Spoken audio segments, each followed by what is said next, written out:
नाशिक शहरात पतीनं पत्नीवर कोयत्यानं वार करून तिला कुकरच्या झाकणानं मारहाण करून तिची हत्या केल्याची भयानक घटना उघडकीस आली आहे। यामध्ये सविता गोरे या विवाहित महिलेचा मृत्यू झाला असून संपूर्ण शहर हादरलंय।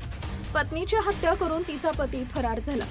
नाशिक शहरात पतीनं पत्नीवर कोयत्यानं वार करून तिला कुकरच्या झाकणानं मारहाण करून तिची हत्या केल्याची भयानक घटना उघडकीस आली आहे। यामध्ये सविता गोरे या विवाहित महिलेचा मृत्यू झाला असून संपूर्ण शहर हादरलंय। पत्नीची हत्या करून तिचा पती फरार झाला होता, मात्र गंगापूर पोलीस ठाण्यात गुन्हा दाखल करण्यात आला। त्यानंतर पोलिसांनी आरोपी पतीचा कसून शोध घेत त्याला बेड्या ठोकल्या।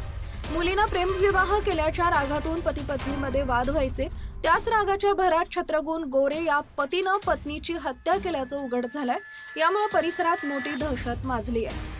मुलीचा राग पत्नीवर काढला, थेट जीवच घेतला। मिळालेल्या माहितीनुसार मंगळवारी दुपारी हत्येची ही घटना घडली।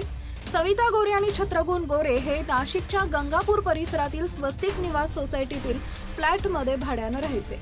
मंगळवारी गोरे यांचा मुलगा कामावर गेल्यानंतर सविता आणि छत्रगुण हे दोघेच घरी होते।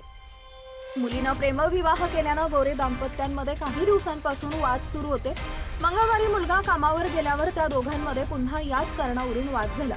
मात्र बघता बघता ते भांडण वाढलं, वाद टोकाला गेला।